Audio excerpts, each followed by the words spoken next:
विधानसभा चुनाव को लेकर बड़ा खुलासा, मायावती ने किया बीजेपी और कांग्रेस को बेनकाब। नमस्कार, मैं अनुज कुमार, आप देख रहे हैं जनपथ। इस वक्त की बड़ी खबर निकल कर आ रही है बहन मायावती जी के ट्विटर हैंडल से, जहां बहन मायावती ने आने वाले चुनाव को लेकर एक बड़ा खुलासा कर दिया और बीजेपी और कांग्रेस की जो राजनीति है उस राजनीति को लेकर एक बड़ा बयान दे दिया है। तो पूरी बात जानने से पहले हमारे चैनल को सब्सक्राइब कर लीजिए ताकि हर वीडियो आप तक पहुंच सके और हमें काम करने का हौसला मिल सके। जी हां, जिस तरीके से बड़ी खबर निकल कर आ रही है बहन मायावती के ट्विटर हैंडल से, मायावती जी अपने ट्विटर हैंडल से लिखते हैं कि अगले विधानसभा आम चुनाव से पहले सत्ताधारी कांग्रेस व भाजपा द्वारा किस्म किस्म के लुभावने वादे किए जाने से चुनावी माहौल प्रभावित हो रहा है, किंतु प्रश्न यह है कि जो वादे अब किए जा रहे हैं वो पहले समय रहते क्यों नहीं लागू किए गए। इस प्रकार की घोषणाओं में गंभीरता कम व छलावा ज्यादा। जी हां, जिस तरीके से बड़ी खबर निकल कर आ रही है और बहन मायावती जिस तरीके से अपने ट्विटर हैंडल से लिखती हैं कि जिस तरीके से तमाम आम सभा जो लोक चुनाव होने वाले हैं, विधानसभा आम चुनाव होने वाले हैं, उसको लेकर बीजेपी और कांग्रेस जो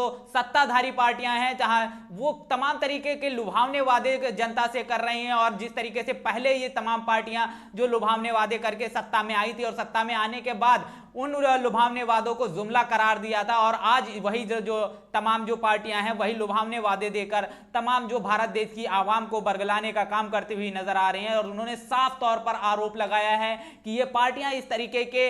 लुभावने वादे करके कहीं ना कहीं चुनाव के माहौल को प्रभावित करने की कोशिश कर रही हैं। किंतु उसके साथ ही साथ उन्होंने बड़ा प्रश्न भी खड़ा किया है और उस प्रश्न को लेकर अगर जनता अपने दिमाग में सोचेगी, उसको एनालिसिस करेगी, उस पर थोड़ा सोच विचार करेगी तो कहीं ना कहीं ये प्रश्न जो है वाजिब नजर आएगा। तो उन्होंने साफ तौर पर यह कह दिया है कि जब प्रश्न यह है, जब आप शासन सत्ता में रहते हो तब आप ये जो वादे आप कर रहे हो उन पर आपने काम क्यों नहीं किया, वो समय रहते क्यों नहीं पूरे किए। और अब इस प्रकार की जो घोषणाएं आप कर रही हैं वो कहीं ना कहीं घोषणाएं जो है गंभीर जनता के साथ में एक छलावा समझ में आ रहा है। इसको लेकर उन्होंने साफ तौर पर कह दिया ये राजनीतिक पार्टियां इन मुद्दों को लेकर गंभीर नहीं है, जबकि वो एक छलावा करती हुई नजर आती हुई दिखाई देती हैं। वहीं वो अपने अगले ट्वीट में लिखती हैं, देश की जनता महंगाई, बेरोजगारी, भ्रष्टाचार व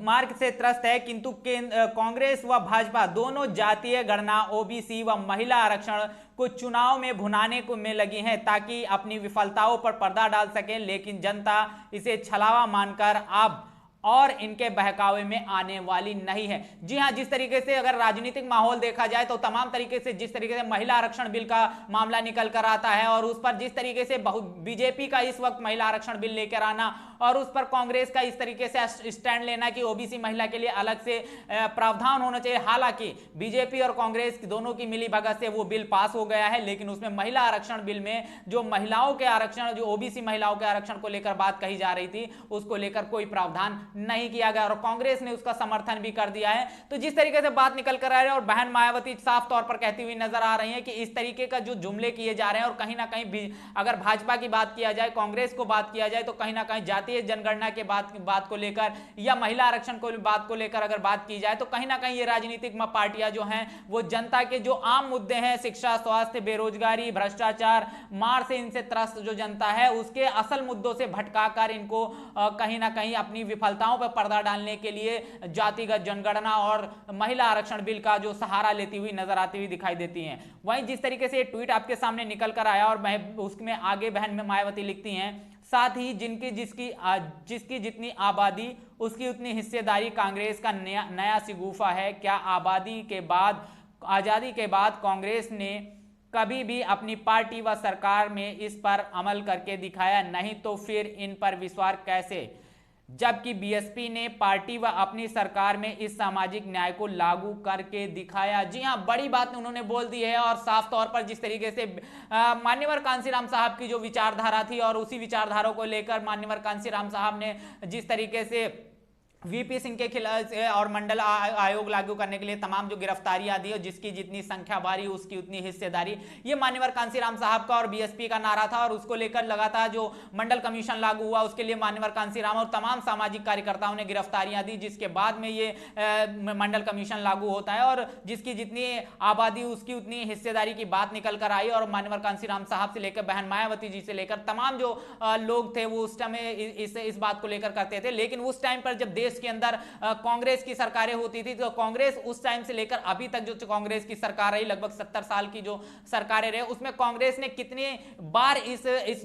जो बयान दिया जा रहा है, जिसकी जितनी हिस्सेदारी की बात जो की जा रही है, हिस्सेदारी की बात की जाए आबादी के अनुपात में, तो कितनी बार कांग्रेस ने उसको लागू करने की कोशिश की है। और जब ये शासन सत्ता में सरकारें होती हैं तो आबादी के अनुपात में कहां काम करती हुई दिखाई देती हैं। इसको लेकर बहन मायावती ने बड़ा सवाल खड़ा किया है और उन्होंने साफ तौर पर कह दिया कि भारत देश की एकमात्र जो पार्टी है बहुजन समाज पार्टी, उसने इस सामाजिक न्याय को लागू भी किया है और लागू करके अपनी सरकारों में दिखाया, इस पे काम करके दिखाया, और जिसकी जितनी आबादी है उसके अनुपात में उसे हिस्सेदारी के देने का काम बहुजन समाज पार्टी ने किया। और ये नारा कहीं ना कहीं बहुजन समाज पार्टी की तरफ से शुरू किया गया था। अब तमाम राजनीतिक पार्टियां जो हैं मान्य और कांशीराम बहुजन समाज पार्टी की विचारधारा को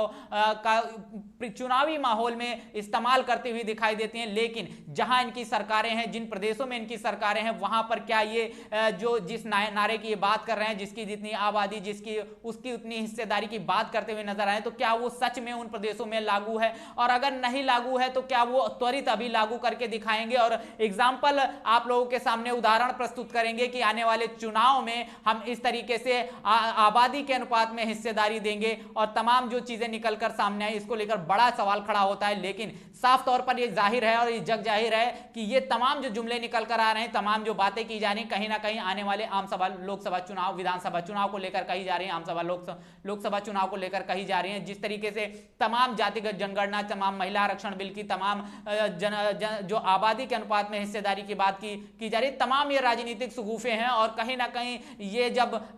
जो पार्टियां हैं जिन प्रदेशों में काम करती हुई नजर आए, जहां इनकी सरकारें हैं, क्या राजस्थान में आबादी के अनुपात में हिस्सेदारी है, क्या कर्नाटका में आबादी के अनुपात में हिस्सेदारी है? तो जब इंडिया गठबंधन की अगर आप बात करते हो तो उस गठबंधन में क्या आबादी के हिसाब से हिस्सेदारी आपको नजर आती है? कहां उसमें मुस्लिम समाज है, कहां उसमें दलित समाज है, कहां दिखाई देता है आपको? तो कहां हिस्सेदारी है? जिस हिस्सेदारी की बात कांग्रेस करती हुई नजर आ रही, वो हिस्सेदारी इंडिया गठबंधन में भी नहीं है। तो आने वाले समय में जिन प्रदेशों में उनकी सरकार बनी हुई है वहां भी नहीं दिखाई देती है। तो आज जिस तरीके से आने वाले समय में तमाम जो चुनावी मुद्दे निकल कर आ रहे हैं और तमाम जो चुनावी बातें कर रही है कांग्रेस, तो क्या सच में वहां पर लागू होगा? आप सोचकर कमेंट बॉक्स में इस बात पर जरूर प्रतिक्रिया दीजिएगा। क्या इंडिया गठबंधन में दलितों की, मुस्लिमों की, उनकी आबादी के अनुपात में हिस्सेदारी है?